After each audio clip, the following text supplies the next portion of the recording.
तो देखें, एक ब्रीफ डिस्क्रिप्शन पढ़ लेते हैं कंपनी का और उसकी टाइप्स का, ताकि फिर हम ये समझ सकें कि कौन सी कंपनी शेयर इशू करती है और कैसे कंपनी शेयर इशू करती है। तो ब्रीफ डिस्क्रिप्शन के लिए सबसे पहले देखें कंपनी क्या होती है, तो इसकी डेफिनेशन पढ़ते हैं। आर्टिफिशियल पर्सन, ये एक मसनूई शख्स है, क्रिएटेड बाय लॉ, जो कानून की तहत बनाया जाता है, फॉर सम स्पेसिफिक पर्पस, जो उसका ख़ास मकसद होगा, यानी कंपनी का जो ऑब्जेक्टिव होगा। विच कैन सू, जो केस कर सकता है, एंड कैन बी सूड, और उस पर केस किया जा सकता है, अंडर हिज ओन नेम, उसके अपने नाम से, इज कॉल्ड कंपनी, उसे हम कंपनी कहते हैं। देखें, अगर कंपनी बनाई जाती है तो उसका एक ख़ास ऑब्जेक्टिव होगा, जिस तरह मैन्युफैक्चरिंग करना है या ट्रेडिंग करनी है। मैन्युफैक्चरिंग करनी है तो कौन सी प्रोडक्ट्स आप मैन्युफैक्चर करेंगे, तो ये उसका ऑब्जेक्टिव होगा। फिर जब आप कंपनी बना लेते हैं तो कंपनी का अपना बाकायदा नाम होता है, कंपनी के अपने नाम की स्टैंप होती है, जो उसके सिग्नेचर की जगह पे यूज़ होती है। इसलिए डेफिनेशन में कहा गया कैन सू, केस कर सकती है, यानी कंपनी केस करेगी तो अपने नाम से करेगी जिस नाम से वो रजिस्टर है। और इसी तरह अगर कंपनी पर केस किया जाएगा तो वो भी कंपनी के अपने नाम से किया जाएगा जिस नाम से कंपनी रजिस्टर हुई थी। इसलिए हम कह रहे हैं कि कंपनी जो है ये आर्टिफिशियल पर्सन है, ये नकली शख्स है। आम इंसानों की तरह खा पी तो नहीं सकता, हाँ अलबत्ता ट्रेडिंग, बिजनेस एग्रीमेंट्स और केसेस ये वैसे ही कर रहा होता है जैसे एक आम नॉर्मल शख्स करता है। तो इसलिए हम कहते हैं कंपनी एक आर्टिफिशियल पर्सन है जिसका अपना मकसद है बनाए जाने का, और जो अपने नाम से चलाई जाएगी, यानी अपने नाम से केस भी कर सकती है और उस पर भी केस हो सकता है। एग्जाम्पल देख लें, अटक सीमेंट पाकिस्तान लिमिटेड, ये कोई भी बिजनेस नेम मैंने यहाँ पे लिख दिया। आगे बढ़ते हैं हम। पब्लिक कंपनी, कंपनी की दो टाइप्स होती हैं मेनली, वैसे तो काफ़ी टाइप्स हैं, लेकिन शेयर्स पॉइंट ऑफ व्यू से, शेयर इशू करने के लिहाज से, और मेनली जो टाइप्स हैं वो दो तरह की कंपनीज होती हैं। एक को हम कहते हैं पब्लिक कंपनी और एक को हम कहते हैं प्राइवेट कंपनी। पब्लिक कंपनी ऐसी कंपनी होती है जो आम लोगों को शेयर्स बेचती है, और प्राइवेट कंपनी ऐसी कंपनी होती है जो आम लोगों को शेयर्स नहीं बेचती। ये चंद मखसूस जो ओनर्स हैं वो सारे शेयर्स अपने पास ही रखते हैं। यानी समझ लें प्राइवेट कंपनी एक तरह की फैमिली बिजनेस होती है, यानी जानने वाले लोग कंपनी बनाते हैं और सारे शेयर्स अपने पास ही रखते हैं, ये आम लोगों को शेयर्स नहीं बेचते। जबकि जो पब्लिक कंपनी है इसका मकसद ही क्या है, आम लोगों से इन्वेस्टमेंट लेना और फिर बिजनेस करना। तो देखते हैं पब्लिक कंपनी की definition. The company that has no restriction on transfer of share, ऐसी कंपनी जिसको शेयर ट्रांसफ़र करने पर कोई पाबंदी ना हो। On issuance of share to public, लोगों को शेयर्स इशू करने पर कोई पाबंदी ना हो। And on having maximum number of member, और ज़्यादा मेंबर्स यानी ज़्यादा ओनर रखने की भी पाबंदी ना हो, यानी जितने मर्जी ओनर रख सकते हैं आप। अब जाहिर बात है ओनर कौन होता है कंपनीज में, जो शेयर खरीदता है। इट मीन्स कहना ये चाह रहा है कि जितने मर्जी शेयर इशू किए जा सकते हैं, नंबर ऑफ शेयर जितने ज़्यादा होंगे उतने मेंबर भी ज़्यादा होंगे। तो इस पर पहली तो ये बात है कि इस पर ज़्यादा मेंबर रखने की पाबंदी नहीं होती। दूसरी बात, ये आम लोगों को शेयर्स भी बेच सकती है और इजीली शेयर को ट्रांसफ़र भी किया जा सकता है। यानी अगर मेरे पास पब्लिक कंपनी का शेयर है तो मैं आगे जिस मर्जी को सेल कर सकता हूँ। तो ऐसी कंपनी कहलाती है पब्लिक कंपनी, और इसके नाम के साथ लिमिटेड लिखा जाता है। जिस तरह देखें मैंने एग्जांपल लिख दी है, अलाइड बैंक लिमिटेड। अब हम पढ़ते हैं प्राइवेट कंपनी क्या होती है। तो जो पब्लिक कंपनी पे हमने पढ़ा कि ये पाबंदियां नहीं होती, प्राइवेट कंपनी पे वही पाबंदियां होती हैं। तो डेफिनेशन देखें इसकी, the company that has restriction, जिस पर पाबंदी होगी, on transfer of share, shares के ट्रांसफ़र करने पर, on issuance of share to public, public को शेयर्स इशू करने पर, and on having maximum number of member, और मैक्सिमम नंबर ऑफ मेंबर रखने पर, इज कॉल्ड प्राइवेट कंपनी। यानी पहली पाबंदी तो ये आ गई कि मैक्सिमम नंबर ऑफ मेंबर नहीं रख सकते। कितने रख सकते हैं? 50 मेंबर अलाउ होते हैं प्राइवेट कंपनी को, 50 से ज़्यादा मेंबर नहीं हो सकते। सेम इसी तरह जब शेयर्स ही सिर्फ 50 मेंबर्स के दरमियान रहने हैं, इट मीन्स वो शेयर आम पब्लिक को इशू नहीं किए जा सकते। तो ऐसी कंपनी को हम कहते हैं प्राइवेट कंपनी। एग्जांपल देख लें इसकी, हमने लिख दी है जनाब यूनिवर्सल केमिकल प्राइवेट लिमिटेड, और ऐसी कंपनीज के नाम के साथ पीवीटी एलटीडी यूज़ होता है, प्राइवेट लिमिटेड यूज़ होता है। तो अगर आप प्रैक्टिकली कंपनीज के नेम देखें जिसके साथ सिर्फ लिमिटेड लिखा है वो पब्लिक कंपनी होगी, और जिसके नाम के साथ प्राइवेट लिमिटेड लिखा हो वो प्राइवेट कंपनी होगी। तो ये तो हमने पढ़ लिया कि कंपनी क्या है और कंपनी की दो मेन टाइप्स क्या हैं। अब हम पढ़ते हैं शेयर क्या होता है। कंपनी का जो टोटल कैपिटल हम डिसाइड कर लेते हैं कि हमने कंपनी का टोटल कैपिटल फर्ज कर लेते हैं, ज्यूम करते हैं जी 50 लाख तक रखना है। तो हर पार्ट ऑफ कैपिटल जो हम डिवाइड करेंगे वो 10 रुपये का एक सर्टिफिकेट होगा। तो जो 10 रुपये का एक सर्टिफिकेट है जो पार्ट ऑफ कैपिटल है यानी कैपिटल में से हिस्सा है, उसे हम कहते हैं कि ये शेयर है। तो डेफिनेशन देखते हैं इसकी कि total capital of company, company का जो टोटल कैपिटल है is divided into small parts, उसे छोटे छोटे हिस्सों में तकसीम कर दिया जाता है, and each part is called share. तो हर पार्ट को हम शेयर कहते हैं। और वैल्यू मैंने आपको बता दी है कि एक पार्ट की बाय लॉ जो वैल्यू है वो 10 रुपये होती है। It is the unit of ownership in the company, ये कंपनी में ऑनरशिप का यूनिट है, यानी ये शो करता है कि आप उस कंपनी में किस मालियत तक के मालिक हैं।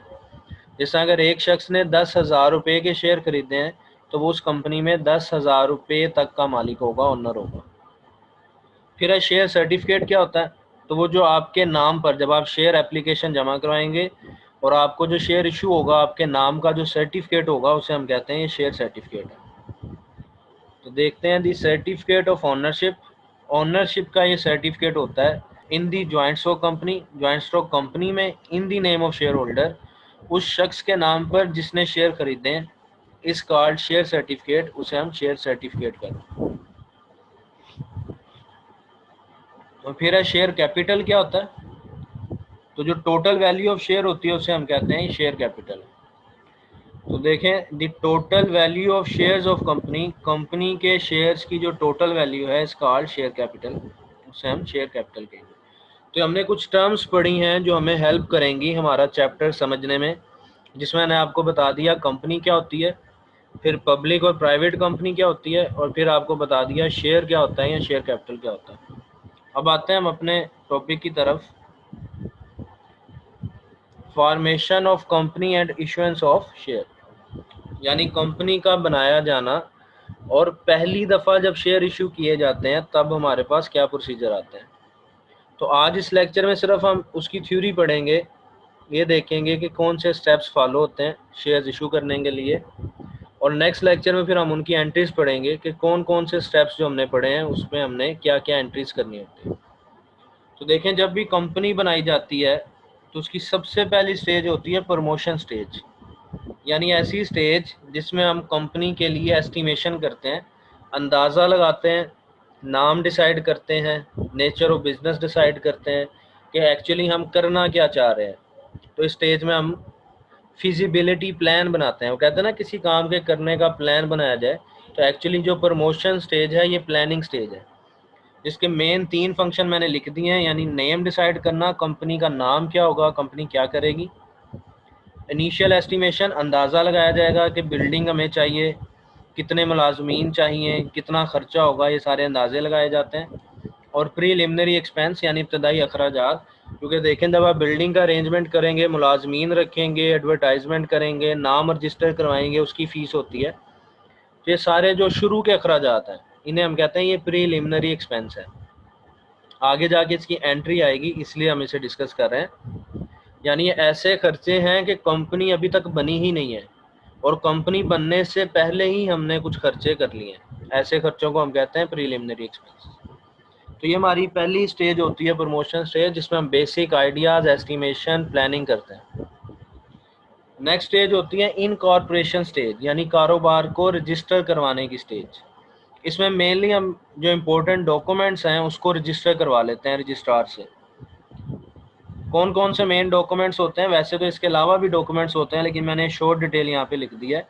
मेमोरेंडम ऑफ एसोसिएशन, यानी कंपनी का मेन आइन, कंपनी का मेन कानून, कि कंपनी में कौन कौन से ऑब्जेक्टिव होंगे जिसके लिए कंपनी काम करेगी, कौन कौन उसके प्रमोटर्स होंगे, कैपिटल कितना होगा, कंपनी की लाइबिलिटी क्या होगी, कंपनी का हेड ऑफिस कहाँ होगा, तो जो मेन इंफॉर्मेशन है कंपनी की, ये हम लिख देते हैं मेमोरेंडम ऑफ एसोसिएशन के डॉक्यूमेंट।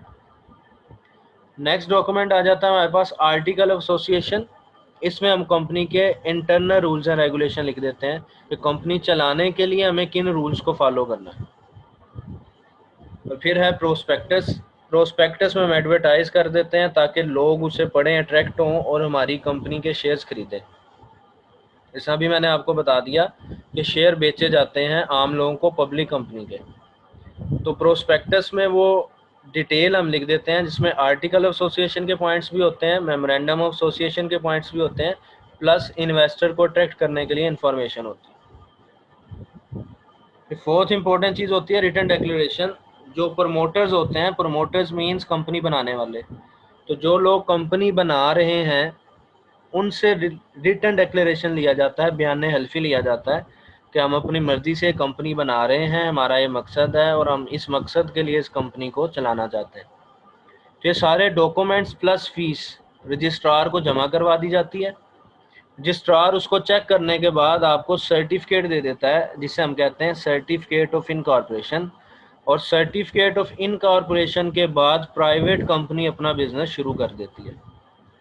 देखें, अभी तक हमने ये नहीं पढ़ा कि आम लोगों को शेयर कैसे बेचने हैं, इसलिए हम कह रहे हैं कि इनकॉर्पोरेशन स्टेज की हद तक सिर्फ डॉक्यूमेंट रजिस्टर करवाए जाते हैं और वो रजिस्टर करवाने के बाद प्राइवेट कंपनी को सर्टिफिकेट मिल जाता है। क्योंकि अभी हमने पढ़ा था कि प्राइवेट कंपनी ऐसी कंपनी होती है जिसने आम लोगों को शेयर्स ही नहीं बेचने, इट मीन्स वो अब अपना बिजनेस शुरू कर सकती है। तो देखें, after that private company can started business. Certificate of incorporation के बाद प्राइवेट कंपनी अपना कारोबार शुरू कर लेगी, but public company can not started business. Public company अपना कारोबार शुरू नहीं कर सकती क्योंकि पब्लिक कंपनी के पास तो पैसे आने हैं आम लोगों को शेयर्स बेचकर। प्राइवेट कंपनी में तो जो प्रमोटर्स थे, जो लोग मेंबर्स थे, उन्हीं ने पैसे इन्वेस्ट करने हैं, अपने नाम पर ही शेयर ले लेने हैं, उन्होंने ही बिजनेस करना है। लेकिन पब्लिक कंपनी में ऐसा नहीं है। यही वजह है कि इनकॉर्पोरेशन स्टेज के बाद प्राइवेट कंपनी तो बिजनेस शुरू कर लेगी लेकिन पब्लिक कंपनी शुरू नहीं कर सकती until it gets the certificate of commencement, जब तक उसे सर्टिफिकेट ऑफ कमेंसमेंट ना मिल जाए। तो यहाँ से हमारे अकाउंटिंग का काम शुरू होता है कमेंसमेंट की स्टेज से। इससे पहले देखें जितना काम था हमने उसकी एंट्री नहीं करनी जी। तो देखें, नेक्स्ट है हमारे पास कमेंसमेंट स्टेज। ये स्टेज सिर्फ पब्लिक कंपनी के लिए ज़रूरी है और इस स्टेज का ताल्लुक है शेयर्स के बेचने से, क्योंकि पब्लिक कंपनी ने ही शेयर्स बेचने होते हैं आम लोगों को, इसलिए सिर्फ जो है कमेंसमेंट स्टेज पब्लिक कंपनी के लिए ज़रूरी होगी, जिसके बाद पब्लिक कंपनी अपना बिजनेस शुरू कर लेगी जी। तो देखें, shares must be issued up to minimum subscription. हमने पढ़ा कि कमेंसमेंट स्टेज में कंपनी ने शेयर्स इशू करने होते हैं आम पब्लिक को। तो किस हद तक शेयर्स इशू करने हैं, तो हमने पढ़ लिया मिनिमम सब्सक्रिप्शन तक। मिनिमम सब्सक्रिप्शन क्या होती है? ये एक ऐसी लिमिट होती है, एक अंदाज़ा होता है कि अगर कंपनी के पास मिनिमम इतने पैसे आ जाएं तो कंपनी कारोबार शुरू कर सकती है। एग्जाम्पल ले लेते हैं कि जिस तरह जी 1 लाख रुपए कि अगर कंपनी के पास मिनिमम 1 लाख रुपए हों तो कंपनी कारोबार शुरू कर सकती है। तो ऐसी अमाउंट को हम कहते हैं मिनिमम सब्सक्रिप्शन, जो मैंने ब्रैकेट में मेंशन कर दिया कि minimum amount needed to start business. वो कम से कम पैसे जो कारोबार शुरू करने के लिए कंपनी को चाहिए होंगे। तो इस मकसद के लिए क्या किया जाता है? सबसे पहला काम नोटिस इशू किया जाता है जिसमें आईपीओ होता है। आईपीओ मतलब इनिशियल पब्लिक ऑफर होती है, लोगों को पहली ऑफर की जाती है। जिस तरह मैंने आगे लिख दिया कि company offer 10,000 shares to general public. Company 10,000 share लोगों को बेचना चाहती है। तो अब ये लोगों को कैसे पता चलेगा? इसके लिए नोटिस जारी किया जाएगा अखबारात में, मुख्तलिफ मीडियाज़ पे, कंपनी की अपनी वेबसाइट पे। तो नोटिस इशू कर दिया जाएगा जिसमें लिखा होगा कि कंपनी 10,000 तक के शेयर्स बेचना चाहती है और जो लोग ख़रीदना चाहते हैं वो बैंक्स में जाके प्रोस्पेक्टस ले लें। अब होता क्या है कि पूरे बैंक्स की लिस्ट दे दी जाती है जिस जिस बैंक में कंपनी ने प्रोस्पेक्टस रखवाए होते हैं। जिस तरह आपके कॉलेज का प्रोस्पेक्टस होता है कि कॉलेज के प्रोस्पेक्टस के साथ ही एडमिशन फॉर्म होता है, वैसे ही कंपनी का जो प्रोस्पेक्टस होता है उसमें एप्लीकेशन फॉर्म होता है कि जो लोग कंपनी के शेयर्स खरीदना चाहें वो एप्लीकेशन फॉर्म फिल करके 10 रुपये के हिसाब से 7 पैसे जमा करवा दें। अज्यूम कर लेते हैं कि अगर एक शख्स 500 शेयर खरीदना चाहता है तो 10 रुपये के हिसाब से जब वो एप्लीकेशन फॉर्म जमा करवाएगा तो 500 शेयर खरीदने के लिए साथ में 5,000 रुपये भी जमा करवा देगा। तो देखें, यही फिर हमारा नेक्स्ट स्टेप हो जाता है कि जो लोग इंटरेस्टेड हों प्रोस्पेक्टस पढ़ने के बाद वो क्या करेंगे, एप्लीकेशन जमा करवाएंगे, जिसको हम कंपनी के पॉइंट ऑफ व्यू से कहेंगे एप्लीकेशंस रिसीव्ड एंड सब्सक्रिप्शन। कि इतने लोगों ने शेयर सब्सक्राइब कर लिए हैं यानी ख़रीद लिए हैं। तो ख़रीदने का मतलब ये होगा कि कंपनी के पास एप्लीकेशंस आएंगी। अब ख़रीदने के सिनेरियो क्या हो सकते हैं, जो मैंने आपको बता दिया, जिसके ऊपर हमने एग्जांपल ली कि 10,000 शेयर ऑफ़र कर रहे हैं। तो अगर 10,000 ही एप्लीकेशन आ जाएं तो ऐसे केस को हम कहते हैं फुल सब्सक्रिप्शन। 10,000 एप्लीकेशन रिसीव, 10,000 की ऑफ़र थी और एप्लीकेशंस भी 10,000 पूरी एग्जैक्ट आ गई हैं, तो ऐसे केस को हम कहते हैं फुल सब्सक्रिप्शन। और देखें, हमारा मकसद पूरा हो गया तो इसके बाद हम शेयर्स अलॉट कर देंगे, अलॉटमेंट ऑफ शेयर्स हो जाएगी, जो हमारा सी स्टेप होता है एप्लीकेशन रिसीव करने के बाद। ये देखें, अलॉटमेंट ऑफ शेयर्स कर दी जाती है यानी इशुएंस ऑफ शेयर कर दी जाती है अगेंस्ट एप्लीकेशन रिसीव। जिन जिन लोगों ने एप्लीकेशन फॉर्म जमा करवाया था उनके एड्रेस पे, उनके नाम पे शेयर का सर्टिफिकेट सेंड कर दिया जाएगा।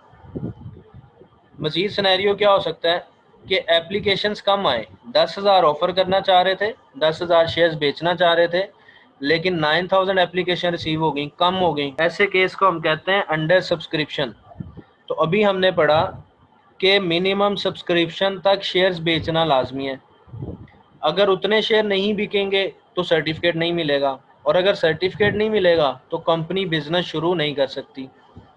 तो वो हमने कहा था जी कि 10,000 शेयर बेचने हैं, लेकिन इस सिनेरियो में क्या हुआ कि एप्लीकेशन 9,000 आ गई, यानी जितने ऑफ़र किए थे उससे कम एप्लीकेशन आ गई। तो जब तक पूरी एप्लीकेशंस नहीं आएंगी या 10,000 तक शेयर्स नहीं बिकेंगे तब तक कंपनी को सर्टिफिकेट नहीं मिलेगा।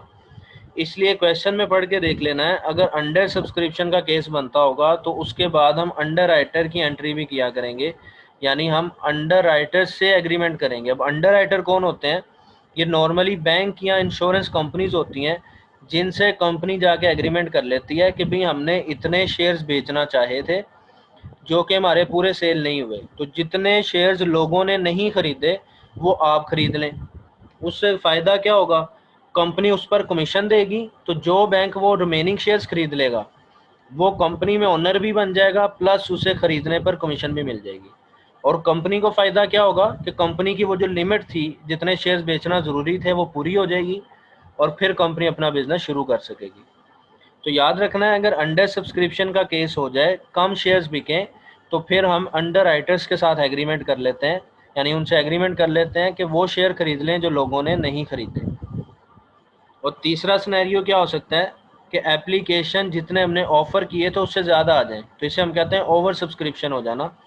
तो देखें, जैसे मैंने एग्जांपल ले ली, 12,000 एप्लीकेशन रिसीव, हमने ऑफ़र करने थे 10,000, एप्लीकेशन ज़्यादा आ गई हैं, 12,000 आ गई हैं। तो ऐसे केस में क्या किया जाता है कि रिफ़ंड ऑफ एप्लीकेशन कर देते हैं, जो 2,000 ज़्यादा एप्लीकेशंस आ गई हैं उनको हम वापस कर देते हैं। तो ये टोटल सिनेरियोज होते हैं हमारे पास जब company first time shares issue करती है, जिसमें हमने स्टेप 3 पढ़े हैं। पहला स्टेप है नोटिस इशू करना, दूसरा स्टेप है एप्लीकेशन का रिसीव होना, और फिर तीसरा स्टेप है शेयर्स का अलॉट कर देना, यानी जिन्होंने एप्लीकेशन फॉर्म जमा करवाए थे उनको शेयर्स इशू कर देना। तो अब हम देखते हैं एंट्री किस किस की होनी है। तो याद रखना है, सबसे पहली एंट्री आपके पास एप्लीकेशन रिसीव की होती है, नोटिस की कभी एंट्री नहीं होती, क्योंकि नोटिस में तो जस्ट इन्फॉर्मेशन थी कि हम शेयर्स बेचना चाह रहे हैं, हमें नहीं पता कि लोग ख़रीदते भी हैं कि नहीं। डैट इज़ वाई नोटिस की आपने एंट्री नहीं किया करनी।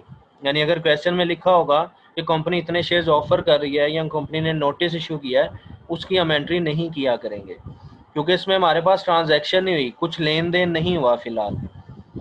तो एप्लीकेशन रिसीव ये पहला ऐसा पॉइंट है जिसमें हमारे पास कंपनी के पास पैसे आते हैं, तो ये आपके पास पहली एंट्री हुआ करेगी एप्लीकेशन रिसीव की। फिर अगर तो फुल सब्सक्रिप्शन है तो हम अलॉटमेंट की एंट्री कर दिया करेंगे, ये आपके पास हुआ करेगी सेकंड एंट्री। फिर आपने देखना है अगर तो अंडर सब्सक्रिप्शन का केस है तो फिर हमें एक एंट्री करने पड़ा करेगी अंडर राइटर की, और अगर ओवर सब्सक्रिप्शन का केस है यानी एप्लीकेशन ज़्यादा आ गई हैं तो हमें एंट्री करना पड़ा करेगी रिफ़ंड की। तो टोटल क्वेश्चन में हमारे पास दो एंट्रीज हैं जो लाजमी होंगी, एक एप्लीकेशन रिसीव की और दूसरी अलॉटमेंट करने की। तो ये दो एंट्रीज तो हमने लाजमी करनी है, यानी एप्लीकेशन रिसीव होंगी तो उसके लिवर्स हमने शेयर्स भी इशू करने हैं। बाकी दो एंट्रीज हैं वो डिपेंड करेगी सिनेरियो पे। अगर तो अंडर सब्सक्रिप्शन का केस है तो एक अंडर राइटर की भी एंट्री हो जाएगी, और अगर ओवर सब्सक्रिप्शन का केस है तो फिर एक रिफंड ऑफ एप्लीकेशन की एंट्री हो जाएगी। अब एंट्रीज क्या होती हैं ये हम नेक्स्ट लेक्चर में पढ़ेंगे।